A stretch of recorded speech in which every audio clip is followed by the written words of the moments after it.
Te levantas a las 6 de la mañana porque tienes que ir a trabajar. Pasas 8 horas diarias cumpliendo una rutina que en realidad solo existe para pagar esas facturas que no dejan de llegar mes tras mes. Cuando llega el fin de semana, apenas alcanzas a recuperar un poco de energía. Y enseguida vuelve el lunes, el mismo ciclo, otra vez desde el inicio. Este patrón repetitivo se prolongará durante 40 años, hasta el día en que consigas jubilarte, si es que llegas a hacerlo. Esa es, en esencia, la vida que sigue el 90% de la población mundial. Pero lo brutal, lo que nadie te cuenta, es que esta prisión no comenzó el día en que entraste a tu primer empleo. Se inició mucho antes, desde el instante en que te sentaste en un pupitre el primer día de escuela, porque el sistema educativo jamás fue creado con la intención de liberarte. Al contrario, fue diseñado con precisión para domesticarse a sí mismo a través de ti. Mientras tus padres, con la mejor intención, pensaban que ponerte en la escuela era abrirte las puertas de un futuro lleno de oportunidades, en realidad lo que estaban haciendo, sin saberlo, era entregarte a una maquinaria que fabrica conformidad. Y eso es exactamente lo que vamos a desmenuzar aquí. Cómo se construye esa domesticación desde el primer día de clases hasta tu último respiro en la oficina. Cada mañana, millones de niños cruzan las puertas de las escuelas convencidos de que van a descubrir cómo funciona el mundo.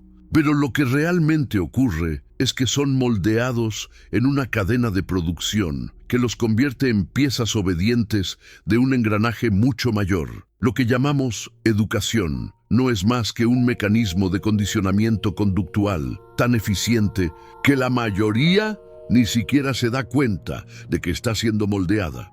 Solo basta observar la escena repetida en cada aula. Filas de niños alineados, todos mirando hacia la misma dirección, todos recibiendo exactamente la misma información, al mismo ritmo, con idénticos criterios de evaluación. Eso no es enseñanza. Eso es domesticación masiva. Nietzsche dijo alguna vez que lo que no te mata te hace más fuerte, pero el sistema escolar opera con la lógica contraria. No destruye tu cuerpo, pero sí erosiona tu capacidad de cuestionar, tu habilidad de pensar por ti mismo, tu posibilidad real de ser libre. Y lo hace de forma sigilosa, progresiva, casi imperceptible. Desde la infancia más temprana, el niño aprende que para cada pregunta existe una única respuesta correcta y que esa respuesta ya fue determinada de antemano por alguien más. Descubrir no es necesario, memorizar sí, crear no importa, copiar es lo esencial, preguntar incomoda. Aceptar se convierte en la regla. Cada lección recibida es como una pequeña dosis de subordinación intelectual. Los profesores, muchas veces, sin siquiera tener conciencia de ello, actúan como agentes que mantienen en marcha esta maquinaria perfecta. Porque ellos mismos fueron condicionados por el mismo sistema y ahora solo reproducen lo que aprendieron, recompensan la obediencia y castigan cualquier chispa de originalidad. Aplauden al que cumple a la perfección lo que se le pide y reprenden a quien se atreve a pensar diferente. Así, el aula se transforma en un laboratorio de comportamiento donde se valora al que mejor imita el modelo esperado. Y lo aterrador es que funciona. Funciona tan bien que paso a paso el niño abandona sus preguntas incómodas. Deja de cuestionarse por qué está allí, por qué debe memorizar datos que en unos meses serán olvidados, por qué su curiosidad natural es vista como indisciplina. Aprende, sin que nadie se lo diga abiertamente, la primera y más poderosa lección de este sistema, que su papel no es pensar, sino obedecer. Y el resultado es inevitable. Esos niños que aprendieron a obedecer en silencio se convierten en adultos que esperan instrucciones, que necesitan que alguien más les diga qué hacer, cómo hacerlo y en qué momento hacerlo. Por eso, cuando buscan empleo, no buscan libertad, Buscan trabajos con órdenes claras, con objetivos definidos y con evaluaciones periódicas. Tal y como sucedía en la escuela, la continuidad es perfecta porque, en realidad, nunca hubo transición. Lo que empezó a los 6 años simplemente se prolonga por décadas. El condicionamiento es tan profundo que la mayoría jamás nota que sigue repitiendo exactamente los mismos patrones que lo acompañaron desde los pupitres hasta la oficina. Matemáticas, lengua, historia, ciencias. El currículo escolar parece inocente, incluso necesario, hasta que descubres lo que realmente transmite. No son solo conocimientos, es un modo específico de percibir el mundo, siempre desde la mirada del subordinado. En matemáticas, por ejemplo,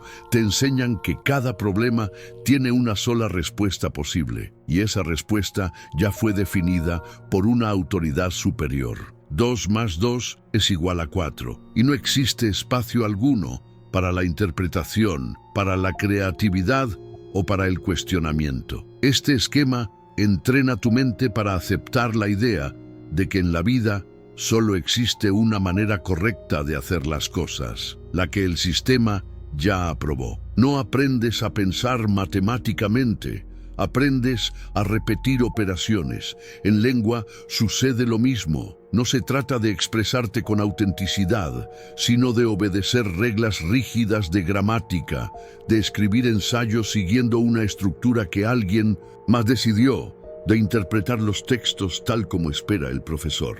Poco a poco, tu voz individual se borra y se reemplaza por una voz estándar, aceptable, domesticada. El lenguaje, que debería ser un arma de liberación, se convierte en una herramienta de estandarización. Y con la historia ocurre algo aún más perverso. Lo que se enseña es siempre la versión de los vencedores, una narración diseñada para justificar el orden actual. Te hablan de líderes grandiosos, de fechas clave y de eventos oficiales, pero nunca te muestran cómo los sistemas de poder se mantienen, cómo se reprime la resistencia, cómo se silencian las alternativas que alguna vez existieron. Lo que llaman historia es propaganda disfrazada de conocimiento. Y más importante que cualquier contenido específico, es la estructura jerárquica que atraviesa todas las materias. El profesor posee la verdad absoluta y tu único rol es recibirla pasivamente. Atreverte a cuestionar es insubordinación y pensar fuera del temario es error. Schopenhauer dijo que toda verdad pasa por 3 etapas.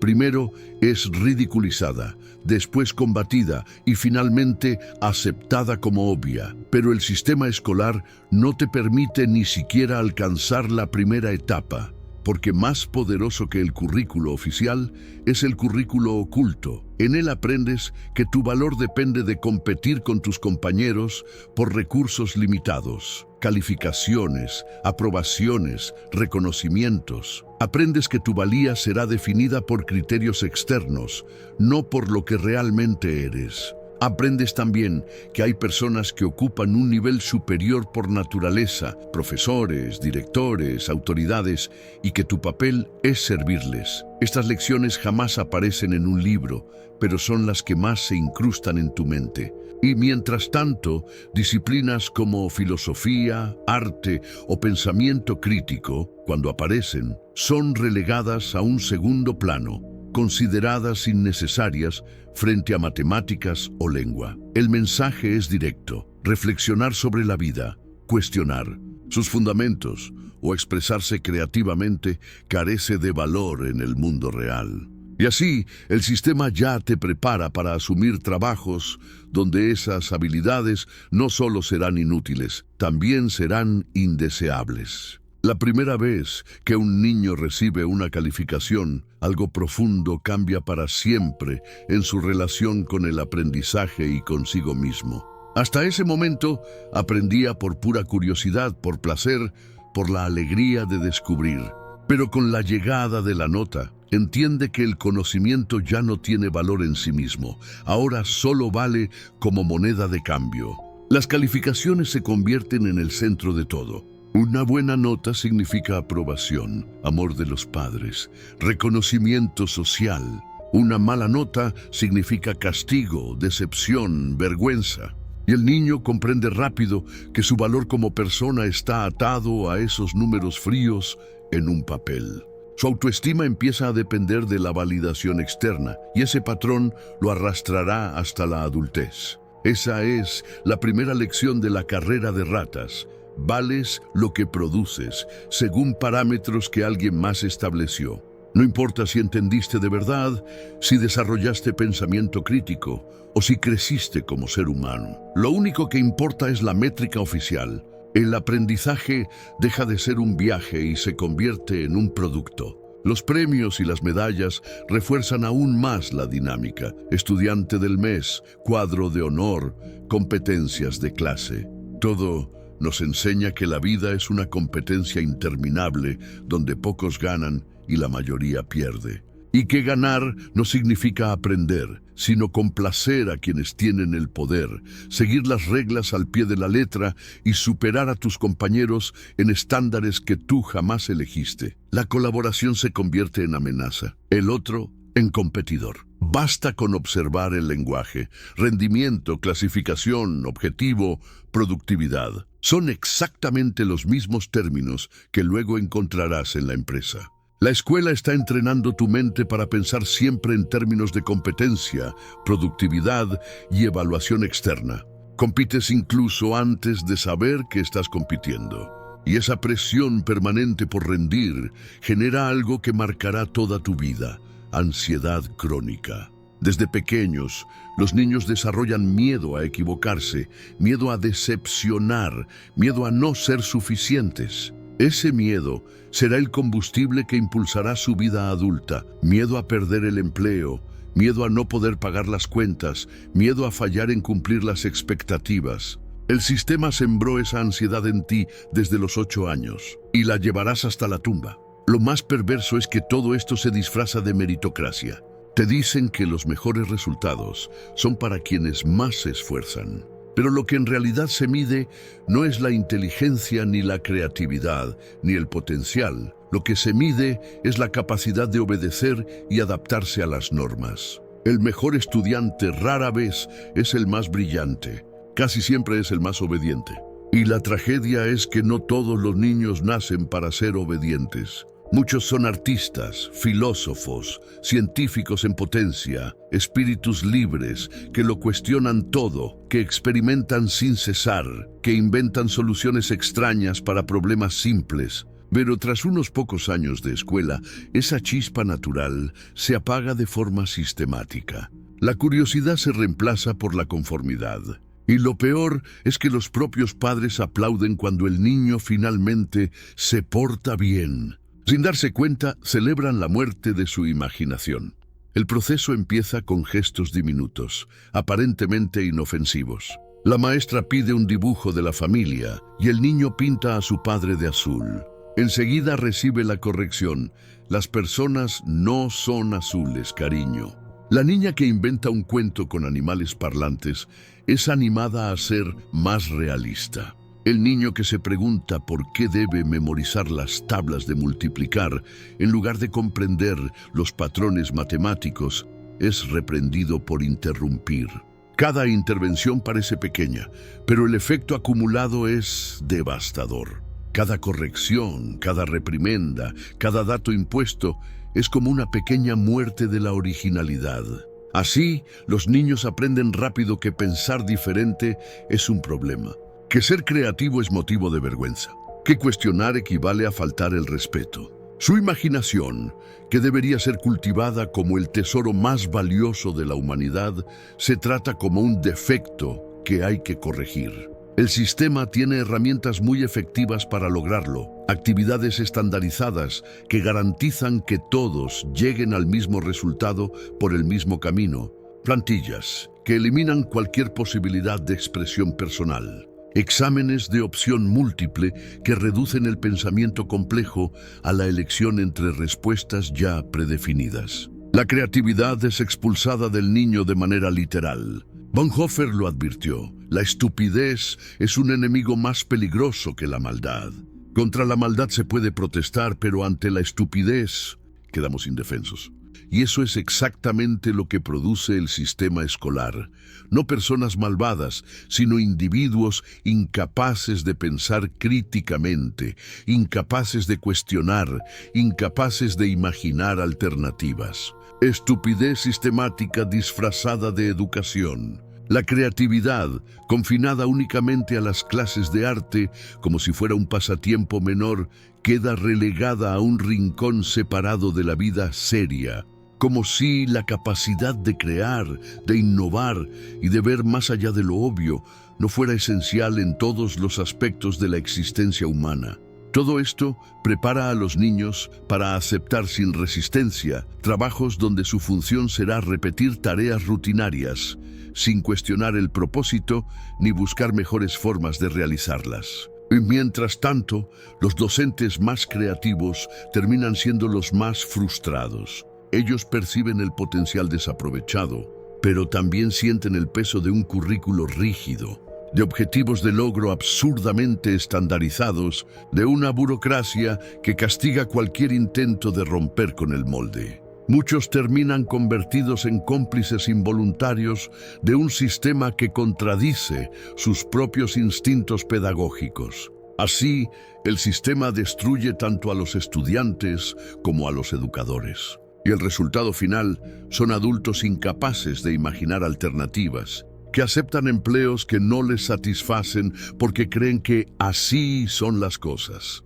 que no cuestionan las estructuras sociales porque ya perdieron la capacidad de concebir opciones diferentes. La creatividad, asesinada en la infancia, no resucita en la adultez. Las escuelas siembran la narrativa más peligrosa de todas, esa que asegura que el éxito es siempre fruto del esfuerzo personal y que el fracaso es la consecuencia inevitable de no haberse esforzado lo suficiente. Esta mentira no solo sirve para justificar las desigualdades, también condiciona psicológicamente a las futuras víctimas del sistema para aceptar su propia explotación. Es una preparación mental para vivir cargando culpa y resignación. Si te esfuerzas, triunfarás en lo que sea, repiten una y otra vez maestros bien intencionados, sin darse cuenta de que esa frase se convierte en uno de los mayores abusos emocionales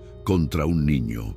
Porque ignora por completo las diferencias de clase, los recursos familiares, el capital cultural, las oportunidades disponibles. Es como lanzar una carrera donde algunos parten 500 metros por delante y decir que la diferencia será solo cuestión de compromiso. Un niño que llega a la escuela sin desayunar no puede concentrarse igual que aquel que viene de una familia acomodada. Un estudiante cuyos padres no saben leer no tiene el mismo apoyo en casa que otro cuyos padres son universitarios. Pero el sistema trata a todos como si partieran del mismo punto. La desigualdad estructural queda disfrazada como simple falta de esfuerzo personal. Las mejores escuelas están en los barrios más ricos. Los mejores profesores prefieren instituciones con mejores condiciones. Los recursos tecnológicos y las bibliotecas de calidad son privilegio de unos pocos. Y cuando un estudiante marginado no puede seguir el ritmo, la culpa recae en él. No trabajó lo suficiente. El sistema fue diseñado para producir exactamente este resultado y después culpar a la víctima. Esa misma lógica perversa se arrastra hasta la vida adulta.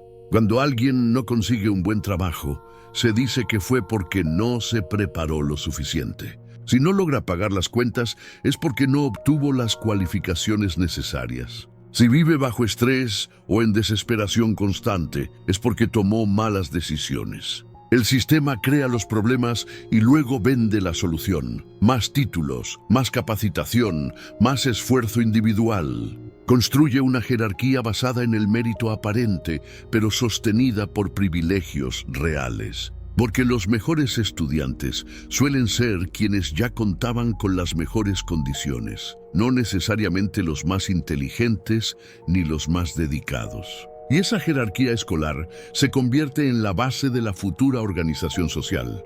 El chico rico que sacaba buenas notas será el ejecutivo que años después explotará al chico pobre que tuvo malas calificaciones. Y lo más cruel es que cuando unos pocos logran superar las desventajas y triunfan, son utilizados como ejemplos para probar que el sistema funciona. Se les exhibe como prueba viviente de que todo es cuestión de voluntad. Pero esos casos no demuestran que el sistema sea justo, demuestran lo contrario, muestran lo extraordinario que es romper las barreras estructurales. La excepción es usada para justificar la regla. La meritocracia académica no es más que un ensayo general para la meritocracia corporativa. Desde pequeño te programan para aceptar que tu salario reflejará tu valor, que tu posición en la jerarquía será el resultado de tu esfuerzo y que cuestionar esas reglas será visto como resentimiento hacia quienes sí lo lograron. El sistema te entrena para convertirte en tu propio verdugo, para culparte a ti mismo cada vez que fracases en un juego amañado desde el principio. Por eso la transición de la escuela al trabajo es tan fluida que apenas se nota. No parece un cambio, parece lo natural, lo esperado. El pupitre se transforma en escritorio. La campana escolar en tarjeta electrónica que controla tus horas. La boleta de calificaciones en evaluación de desempeño. La lista de asistencia en control de fichaje. El uniforme escolar en código de vestimenta. El recreo en pausa para el café. La misma arquitectura, control jerárquico, estandarización y vigilancia constante. Pero lo más importante es que la mentalidad se mantiene intacta. Esperas órdenes, buscas aprobación de la autoridad, compites con tus colegas por ascensos y reconocimientos, mides tu valor con métricas externas que otros definieron. El jefe sustituye al profesor como fuente de validación y de castigo. Los objetivos corporativos reemplazan a las calificaciones como medida del éxito. El miedo a repetir cursos se convierte en miedo a ser despedido. La estructura jerárquica no desaparece, solo cambia de nombre. Siempre habrá alguien arriba dictando reglas y alguien abajo obedeciéndolas. Y tú pasaste 12 años entrenándote para aceptar exactamente eso. La escuela te enseñó a intercambiar tiempo por aprobación. El trabajo perfecciona la lección, intercambiar tiempo por dinero. La escuela te acostumbró a realizar tareas repetitivas sin cuestionar. El trabajo te ofrece justamente eso. La escuela te enseñó a no desafiar la autoridad. El mundo corporativo castiga con dureza al que lo intente. La preparación fue impecable. Incluso el lenguaje es el mismo. Informes, fechas límite, retroalimentación, objetivos. La única diferencia es que ahora, en lugar de reprobar, te despiden. En lugar de malas notas, recibes un salario bajo. En lugar de un castigo del director, te sientan frente a recursos humanos. El sistema se ha sofisticado, pero la esencia sigue intacta. El ciclo se cierra de la forma más cruel cuando, después de décadas de correr en la misma rueda, empiezas a soñar con la jubilación. Esa supuesta promesa de libertad, ese espejismo que se presenta como el momento en que al fin serás dueño de tu vida. Pero para entonces descubres la trampa. Pasaste toda la existencia preparándote para vivir y ya no recuerdas cómo hacerlo. Schopenhauer dijo que la vida oscila entre el aburrimiento y el sufrimiento, y el sistema se asegura de que tengas ambas cosas en abundancia. La verdad desnuda es esta. La mayoría de las personas pasan sus días en vidas que nunca eligieron, en trabajos que no disfrutan, comprando cosas que no necesitan con dinero que no tienen. Todo para impresionar a desconocidos que ni siquiera importan. Y lo más desgarrador es que todo comenzó aquel primer día de escuela, cuando aceptaste sin darte cuenta que tu rol era obedecer, competir y producir para mantener vivo un sistema que acabaría consumiéndote. El condicionamiento fue tan efectivo que incluso las víctimas más dañadas se convierten en sus defensores más feroces. Defienden la prisión que los mantiene encadenados. Y lo trágico es que repiten el ciclo con sus propios hijos, convenciéndose de que es por su bien, perpetuando la maquinaria porque han sido adoctrinados a creer que no hay otra manera de dar oportunidades. Así, el sistema se perpetúa gracias a los mismos que destruye, porque las víctimas se convierten en guardianes. Y ahora, antes de que sigas tu día, pregúntate, ¿qué tanto de tu vida ha sido moldeado por esa crianza, por esa domesticación que aceptaste como normal? Si este mensaje te estremeció, compártelo en los comentarios. Escribirlo es un acto de rebeldía.